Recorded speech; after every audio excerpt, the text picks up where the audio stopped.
Hi hello welcome back to Vinnu Keerthana officials. Yeah, ఈ రోజు vlog ఏంటంటే మా 10 years లవ్ స్టోరీ.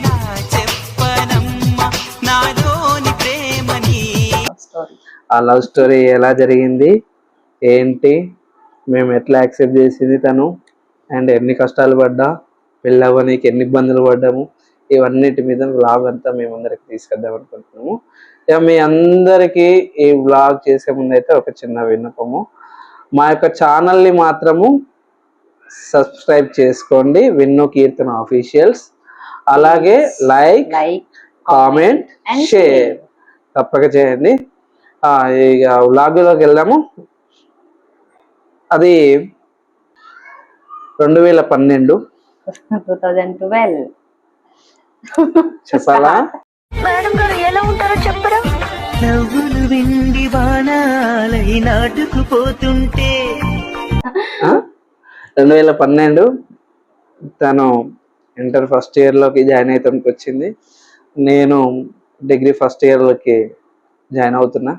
ఆ సందర్భంలోనే అప్పుడు మంచి ఉద్యమ సమయము, గట్టి తెలంగాణ ఉద్యమం బాగా జరుగుతుంది.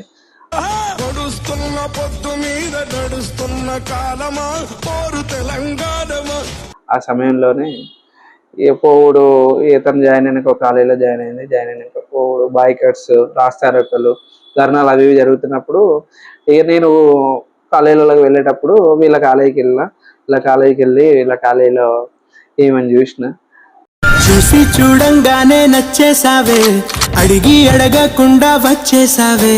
చూసినాక నేను వేరే కాలేజీలో బైకర్స్కి వెళ్ళిపోయేది.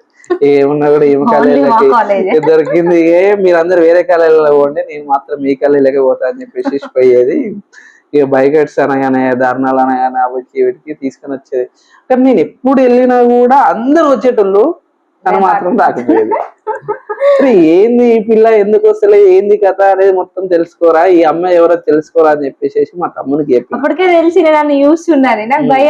మా తమ్ముని చెప్పి హరి ఇట్లా సో అమ్మాయిరా, ఆమెది ఏ ఊరు, ఏంటి పేరు, అవన్నీ తెలుసుకోరా అని చెప్తే వాడు ఇమీడియట్లీ తెలుసుకొని సాయంత్రం వచ్చేసి అన్న ఇట్లా ఆమె పేరు ప్రభా ఇట్లా అని చెప్పేసి సిఈసి గ్రూపు అని చెప్పేసి చెప్పిండు.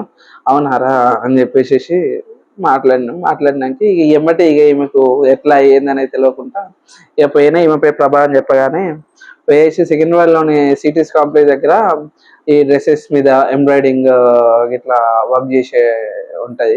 అది వేసి అప్పట్లో జానీ సినిమా ఐడియా ఉన్నట్టుంది.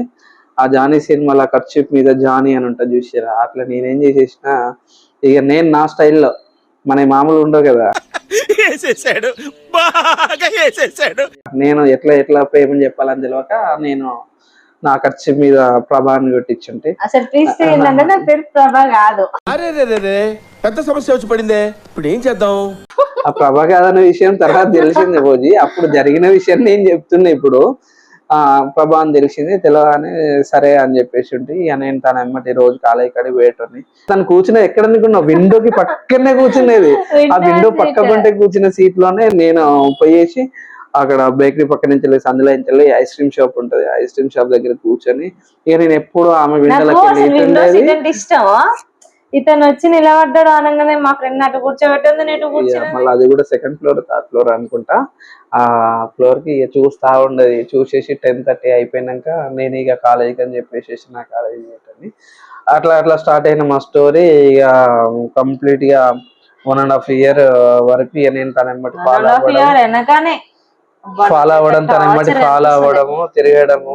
ఇక కాలేజ్ ఎండ్ అవుతుంది కదా, కాలేజ్ ఎండ్ అయ్యే సమయంలో ఇక నేను ఒక చిన్న ప్లాన్ చేసి ఉంటే, ఏం ప్లాన్ చేసిన అంటే మా తమ్ముని హరిగానికి హరి ఇట్లా అన్న నువ్వు యాక్సెప్ట్ చేస్తా అని చెప్పేసి ఇట్లా ఒక తాడి వేయండు కోపం వచ్చేసింది. యాక్సెప్ట్ చేసి దీనికి పొగర్ ఏంది, అసలు ఎన్ని డేస్ ఎందుకు తిప్పుకుంటది, నాకు కావాలా అంతే అని నేను కక్షతోటి కాదు, ప్రేమతోటే నేను అక్కడ ఏం చేసినంటే వానికి చెప్పి గిట్లా నేను పోతుండ అని చెప్పేసి మనం చిన్న పన్నాగం మందురా అని చెప్పేసి వాడిని చెప్తే వాడు పోయి ఇట్లా నిజం ఏంటి ఇట్లా పోతున్నా, బయటికి వెళ్తున్నాము అని చెప్పేసి చెప్పగానే అన్న సో అండ్ సో అట శోభ ఇట్లా అన్న ఏంటి నువ్వు లవ్ యాక్సెప్ట్ చేయకపోతే మాత్రం ఇక వేరే వేరే అని చెప్పేసి అంటే నేను చెప్పంటే చెప్తా ఆగు. అట్లా కాదు అవన్నీ అదంతా నేను పెద్ద చెప్తా. చరిత్ర అసలు ఇప్పుడు ఏమైందంటే- అవంతా ఎందుకు ఇప్పుడు అవసరమా అదే కదా అసలు మెయిన్. ఎవరో ఒకరు సర్దుకోరు ఏంటి ఊరు కొట్లాటలు.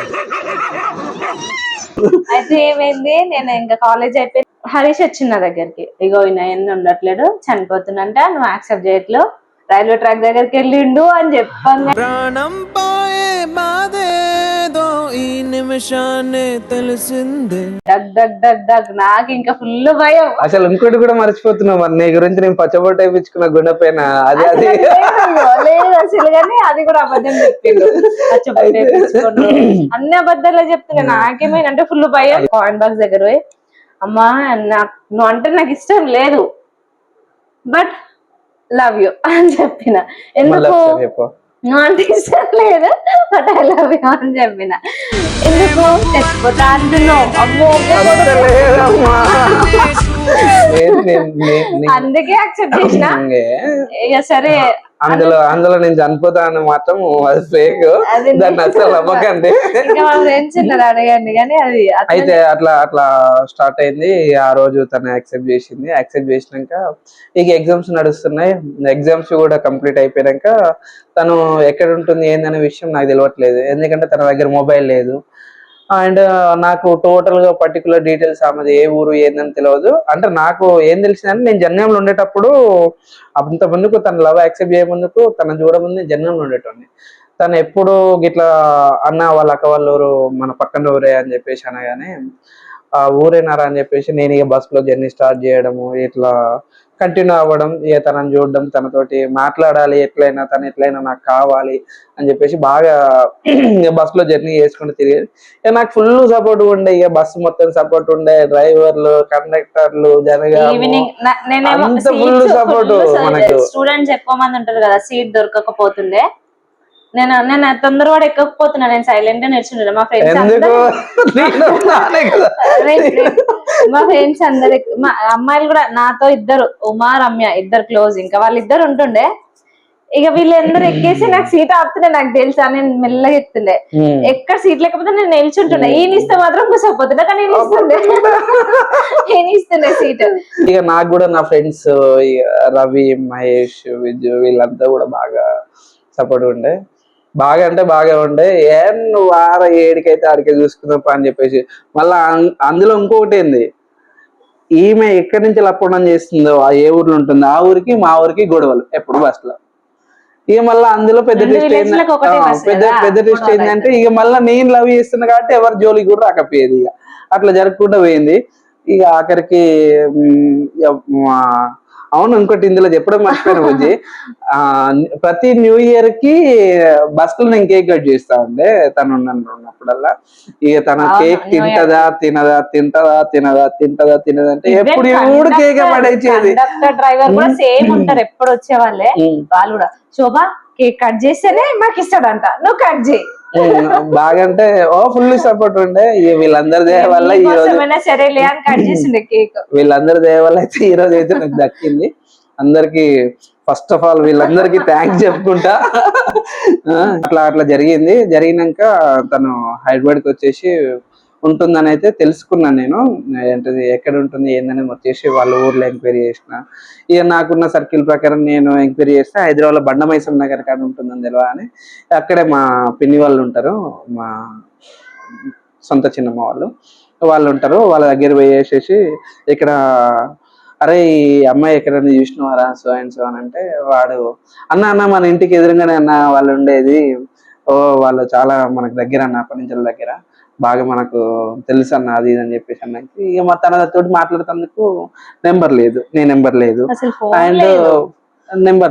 అండ్ ఇక నేనేం చేయాలి అర్థమైతలేదు.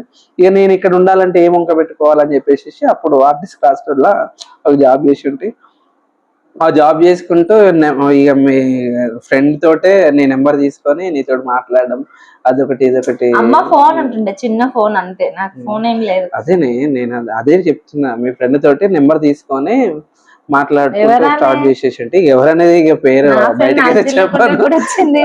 నీకు తెలియకుండా రాదు, నీకు తెలిసే అన్ని ఇక్కడ ఏం చేస్తున్నావు ఏంది అనేది మొత్తం అంత everything. లేదు. అబ్బోరక ఇవన్నీ నాకు చెప్తా ఉండేది. అన్న ఇట్లా అన్న అన్న అట్లా అన్న అని చెప్తా ఉండేది. ఇక బాగా అంటే బాగా లవ్ చేసి ఉంటే నేను బీభత్సమైన లవ్ అనమాట. ఇక వచ్చేసి మళ్ళీ తన ఏప్రిల్ 4th తన బర్త్డే. ఏప్రిల్ 4th తన బర్త్డే అయితే యాక్సెప్ట్ చేసినా కదా ఇక మాట్లాడక ఏప్రిల్ 4th తన బర్త్డే రోజు మేము నేను ప్లాన్ చేసుకున్నా కొమరవెల్లి పోదాం అని చెప్పేసి ప్లాన్ చేసుకున్నా. కలుద్దాం రా అని చెప్పేసి వచ్చింది. ఓకే అని వచ్చేసినాక ఇక కొమరవెల్లికి వెళ్దాం అని చెప్పేసి జర్నీలో కేక్ తీసుకొని ఇక బైక్ మీద స్టార్ట్ చేసినాం అంతే. మెమరబుల్ డే అసలు అది ఇట్లా నెవర్ ఫర్గట్. ఇట్లా స్టార్ట్ చేసినాము, పుట్టుకున్న బండి కింద పడ్డది, అసలు యాక్సిడెంట్ నాకు బండి అంటే భయము, ఈయనంటే ఇంకా భయం. మళ్ళీ అందులో జనగంలో తిరగాలి. నేను ఎక్కను అంటే సరే ఏం కాదు ఎక్కుతా, నీకు డ్రైవింగ్ వచ్చా అంటే వచ్చు అన్నాడు. వచ్చు అంటే సరే ఎక్కిన. ఇంకా అక్కడ వేరే అడ్డొచ్చింది కాబట్టి అక్కడ పడిపోయింది. అక్కడ ఏం జరిగింది తీసుకొని పడేసిండు నడి రోడ్ పైన. అయ్యా 10 days మాట్లాడలేదు నాతోటి, ఒక 10 రోజులు మాట్లాడలేదు. ఇక మళ్ళీ వచ్చేసింది హైదరాబాద్కి వచ్చేసి. ఇక 2 months ఇట్లా గడిచిపోయినాక ఈ జన్యంలో తనకి తెలియకుండా డిగ్రీ ప్రైవేట్ కాలేజీలో చదువుతాను తను, నేను వచ్చేసేసి ఆ ప్రైవేట్ కాలేజీ బుజ్జి అని చెప్పేసి నేనేం చేసేసి ఉంటే తీసుకొచ్చేసి గవర్నమెంట్ కాలేజీలో నేను చదువుకునే కాలేజీలోనే నాకు తెలియదు అసలు డిగ్రీ చదువుకున్న డిగ్రీ కాలేజ్ లో వేసేసి అయిపోయినాక తన కాలేజీలో ఇక అటో ఇటో నా చెప్పిన బుజ్జకి ఇచ్చిన దండం పెట్టిన ఇక మా కాలేజీలో జాయిన్ అయింది. మస్తు షేడ్స్ ఉన్నారా నీలా అబ్బో కమలాసన్. నేనైతే ఎప్పుడో మైండ్ లో ఫిక్స్ అయిపోయిన బుజ్జి, నేను ఎప్పుడు ఫస్ట్ డే నేను చూసినో ఆ రోజే నేను ఫిక్స్ అయిపోయినా, నువ్వు ఎప్పుడున్నా కూడా నాతోటి లైఫ్ నాతోటే ఉండాలి, నీ లైఫ్ ఇక ఎండ్ ఆఫ్ ద డే వరకు కూడా నువ్వే నా లైఫ్ లో ఉంటావు అని చెప్పేసి నేను ఆ రోజు ఫిక్స్ అయిపోయినా బుజ్జి. చూసి చూడంగానే నచ్చేసావే. సెకండ్ ఇయర్ లో తనకు ఆ ప్రాబ్లమ్స్ వచ్చినప్పుడు హైదరాబాద్ వచ్చినప్పుడు కూడా నేను ఇక జన్యంలో ఉంటున్నా, జన్యంలో వండుకుంటూ గిట్లా చిన్న అట్లా చిన్న అంటుంది. ఇక ఎట్లా అని అప్పటికే మా ఇంట్లో మా అమ్మకైతే తెలుసు నేను ఇట్లా లవ్ చేస్తున్నా అది ఇదని తెలుసు. అండ్ తను కూడా బాగా స్ట్రగుల్స్ అయింది, ఎందుకంటే తను చేసింది వాళ్ళ అక్కళ్ళ ఇంటి దగ్గర నుంచి అప్పడం చేసేది. ఇక ఊర్లో అదొక రూమర్స్ ఇదొక రూమర్స్, వాళ్ళ బాగా అంటే బాగా ఇబ్బంది పడ్డది. అయినా కూడా ఎక్కడ మనం ఏం లేదు, ఖచ్చితంగా నాకు కావాలి, ఎవడేమనుకుంటే అయ్యేదే ఉంది పోయేదేముంది అని చెప్పేసిన గట్టిగా కూర్చున్నా. ఎవడొస్తాడో రానట్టే గట్టిగా అంటే గట్టిగా ప్రయత్నం చేసిన. అవి చేసినందుకే ఫలితం ఈ రోజు ఇగో గిట్లున్నది. అయినా హ్యాపీ బుజ్జి ఇప్పటి వరకు అయితే. హైదరాబాద్ లో ఉంటున్నా అంటే నేను ఇంట్లో చెప్పాలి, ఇంట్లో చెప్పేసి నేను హైదరాబాద్ పోవాలి, వీడు ఎందుకు పోతున్నా అని చెప్పేసి వస్తాను చెప్పేసినాక ఇంట్లో గొడవైనాక మా నాన్న నన్ను ఏంటిది హైదరాబాద్కి వెళ్ళిపోతా అంటే వద్దని చెప్పడము. ఇక అప్పుడు ఇక ఎట్లన్నా నేను వెళ్ళిపోవాలని ఒక ఉద్దేశంతో 40 రూపాయలు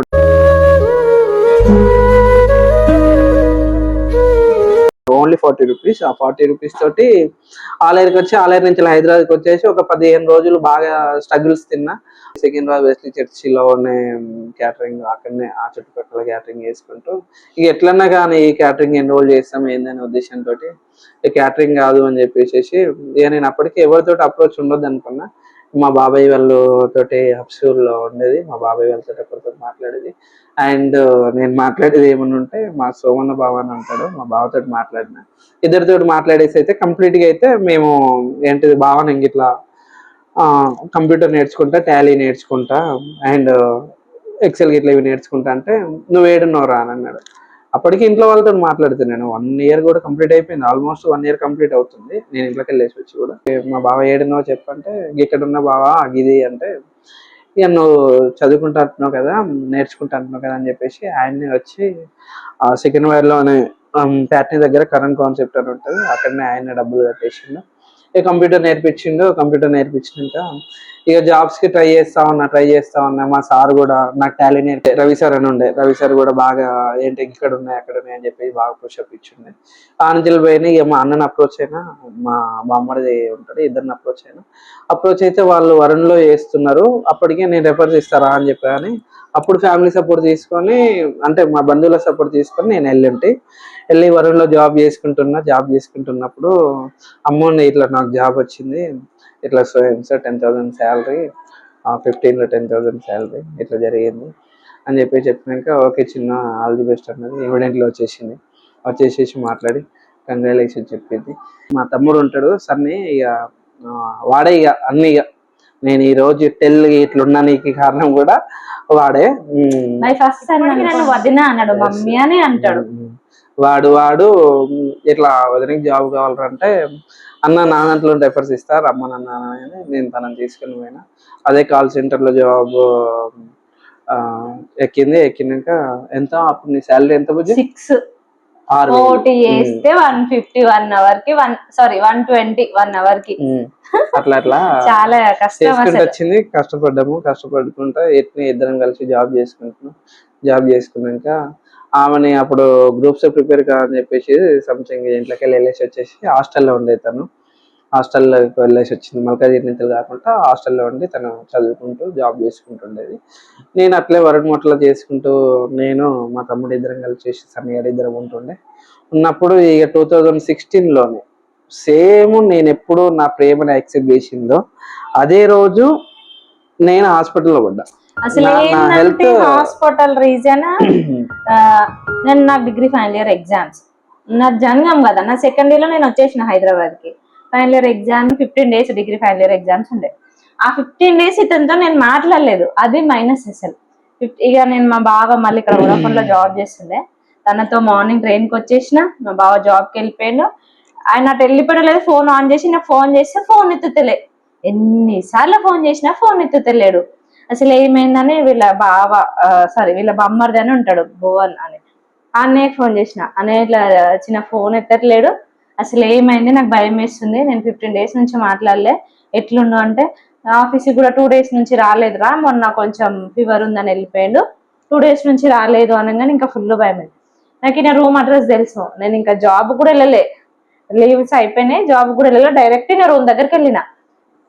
రూమ్ అది నాక్ చేస్తే అసలు తీయట్లేడు. ఓనర్ ఆంటీని కూడా పిలిచిన, ఆంటీ ఇచ్చిన డోర్ ఓపెన్ చేస్తే లేడు అంటే, ఏమో అమ్మ 2 days నుంచి బయటకు వెళ్ళట్లేడు అన్నాడు. అయ్యా నాకు ఇంకా ఫుల్ భయమైంది, ఎంత డోర్ కొట్టినా ఓపెన్ చేయలే. లాస్ట్ గట్టి అరుస్తూ వచ్చి డోర్ ఓపెన్ చేసి డోర్ దగ్గర పడిపోయింది. ఇంకా ఫుల్ భయమైంది, ఎంత లేపినా అమ్మో అన్నాడు. కథం నాకు భయమే సన్ని అని చెప్పిన కదా మా సన్న అని. తన కాల్ చేస్తే తను ఇమీడియట్ గా వచ్చేసిండు, వచ్చి అన్న లే అంటే లేవట్లేడు. సరే వదిన వచ్చిందా సరే అని నాకు తనకు అర్థమైంది నేను మెంటల్ గా డిస్టర్బ్ అయిందని. హాస్పిటల్ తీసుకెళ్దామని ఆటోలో ఎక్కినాం. ఆటోలో ఎక్కితే ఆటో అసలు వాళ్ళు మంది వచ్చే వరకు రాము అంటారు. అట్లా అని బస్సు ఎక్కినాం. బస్సు ఎక్కినాక నేను పక్కన ఉండొద్దు అంటాడు. అసలు అర్థమైతే నీకు ఏమైందో. ఇంకా వీళ్ళ మమ్మీ వాళ్ళకి వెంటనే అబ్బాయి కాల్ చేసిండు, ఇట్లా ఇట్లా చేస్తుండు మమ్మీ రండి అని వీళ్ళ మమ్మీ వాళ్ళకి కాల్ చేసిండు. సికింద్రాబాద్ లో యశోద హాస్పిటల్లో నేను అడ్మిట్ వీళ్ళ మమ్మీ వాళ్ళు వచ్చే లోపే వీళ్ళ అన్న ఒక అతను ఉంటుండే సురేష్ అని, ఇంకా అన్నయ్య అడ్మిట్ చేసేసిండు. వాళ్ళు వచ్చే వరకు హాస్పిటల్లో ఉన్నాం. వీళ్ళ మమ్మీ వాళ్ళు వచ్చిన తర్వాత కూడా ఇంకా నన్ను గుర్తుపట్టట్లేదు. 2-3 days గడిచిపోయిన తర్వాత యశోదలో ఉన్నాము, ట్రీట్మెంట్ అసలు ఇంకా బతుకడైనా బ్రెయిన్ కి ఎక్కింది ఫీవర్. అసలు ఇంకా టెస్ట్ ఏంటంటే నేను హాస్పిటల్లో పడేసి నేను ఎలా ఉన్నా ఏందన్న పొజిషన్ అయితే నాకు తెలియదు. మా అమ్మ వాళ్ళు అయితే కంప్లీట్ నన్నే పట్టుకొని ఉన్నారు. ఇక తను వచ్చేసేసి నా కోసము అంటే ఇంట్లో వాళ్ళ కోసము ఇక వాళ్ళు ఫుడ్ తేవడం కానీ అంటే అమ్మ వాళ్ళ మాట్లాడట్లేదు. అబ్బాయి ఒక్కడే నాతో ఉండేది. ఈయన వీళ్ళ రిలేషన్స్ వచ్చి వెళ్తున్నారు అంతా ఏడుస్తున్నారు కానీ అసలు ఏమైందో నాకు తెలుసలేదు. చాలా ఏడుస్తుండే అసలు. కూడా బాగా ఒక 2 days తర్వాత ఇట్లానే ఇక నో ఛాన్సెస్ అని చెప్పగానే వీళ్ళు ఛాన్సెస్ లేవనరా అసలు హాస్పిటల్ అసలు ఛాన్సెస్ లేవని చెప్పినాక తప్పు చెప్తున్నారని కోరండి హాస్పిటల్ తీసుకెళ్ళి మళ్ళీ నల్లకుంట కోరంటీ హాస్పిటల్ తీసుకుపోయారు. అక్కడ తీసుకుపోయినాక అక్కడ సేమ్ పొజిషన్ సేమ్ సిచ్యువేషన్స్. అక్కడ ఏమైందంటే ఒక డాక్టర్ వచ్చి ఐస్ కాళ్ళకు చేతులకు రాయండి, కొంచెం ఆయనకు బాడీ సపోర్ట్ చేస్తలేదంటే వీళ్ళ మమ్మీ హ్యాండ్స్ కి రాస్తుంది, నేను కాళ్ళకు రాస్తున్నా ఐస్ ఇట్లా పూలు ఇట్లా ఒకటేసారి తన్నేసిండు. ఇక నేను బయటికి వచ్చేసి చాలా ఏడ్చిన. ఒక ముసలాం అయితే వచ్చి బాగా గుర్తు నాకు, ఎందుకు ఏడుస్తున్నావు అమ్మా, ఏమైంది, ఎందుకు, నేను 1-2 అవర్స్ నుంచి చూస్తున్నాను కంటిన్యూస్ గా ఏడుస్తూనే ఉన్నావు, ఏమైంది, ఎవరికి ఏమైంది అని అడుగుతుంది. నాకు ఎవరున్నారు నాతో మాట్లాడడానికి, ఎవరు లేదు అసలు. అప్పుడు ఇప్పుడు ఈ బ్లాగ్ చేసేది జరిగిన విషయం చెప్పడానికి నేను ఏడుపోయి కాదు, ఇట్లా జరిగింది జరిగినాక మళ్ళీ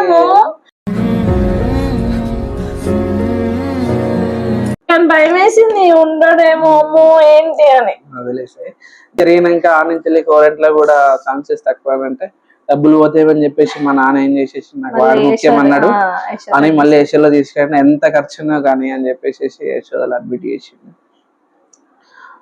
ఇక దేవుని దయ వల్ల ఇక ఈ రోజు మళ్ళీ ఇట్లా హ్యాపీ. ఇక దాన్ని చూసేసి అప్పుడు తను పడ్డ కష్టానికి మా ఇంట్లో పడ్డ కష్టానికి అయితే ఈ రోజు ప్రతిరూపం అయితే నేను ఇలా ఉన్నా. నేను ఎంత ఏడ్చిన్నో ఎంత ఏం చేసినో 10-15 days వీళ్ళ మమ్మీ నన్ను దగ్గర నుంచి చూసింది, నన్ను అబ్జర్వ్ చేసింది. ఇక సరేలే ఈ అమ్మాయి కూడా ఉండదు, ఇంకా మా మామయ్య వీళ్ళ ఫాదర్ కూడా అదే అనుకుండు, ఈ అమ్మాయి ఉండదు ఇంకా వాడిని ఇచ్చిపెట్టి అని ఫిక్స్ అయిపోయారు. హాస్పిటల్ నుంచి అదే వల్ల బాగుండు, హ్యాపీ, అందరం హ్యాపీ. ఇంటికి వెళ్ళిపోయిండు. ఇంటికి వెళ్ళిపోయిన తర్వాత ఒక 2-3 months rest, 4 months bed rest complete. అంటే నేను ఓన్లీ లేవడం తప్ప నడవడము అవి ఇవన్నీ నాకు ఎక్కువ లేదనమాట. ఎనర్జీ మొత్తం లాస్ అయిపోయింది బాడీ మొత్తం. ఆగస్ట్ సెప్టెంబర్కి అట్లా కోలుకొని మంచిగా మళ్ళీ చేసే జాబ్ చేస్తా అనుకున్నాక ఏ జాబ్ వచ్చినా ఇక్కడే అన్నాక మళ్ళీ తను మిస్ అవుతుంది. తన దగ్గర పోవాలి, ఏం చేయాలి, మళ్ళీ నాకేం అర్థమైతలేదు. మైండ్ మొత్తం ఇక మళ్ళీ బ్లాంక్ అయినాక మళ్ళీ హైదరాబాద్కి వచ్చేసి జనవరి వరకు, సెప్టెంబర్ టు జనవరి వరకు జాబ్ చేసిండు. వచ్చేసి ఊళ్ళో ఉండి ఇక అమ్మ నేను ఎట్లయినా తనే చేసుకుంటా స్టూడెంట్స్ అన్నాను. అమ్మ వాళ్ళు కూడా అమ్మ నాన్న ఇద్దరు ఓకే అన్నారు. అటు వాళ్ళ సైడ్ నుంచి కూడా తను కూడా వాళ్ళకి చెప్పింది. మ్యారీడ్. ఇక నెక్స్ట్ పార్ట్ పెళ్లి తర్వాతకి 2017 June 15th మా మ్యారేజ్ అయింది. దాని తర్వాతకి మ్యారేజ్ అయినాక మా లైఫ్ ఎలా ఉంది అనేది నెక్స్ట్ వీడియోలో చెప్తాం. ప్లీజ్ సబ్స్క్రైబ్ విన్నో కీర్తన అఫీషియల్స్. Thank you.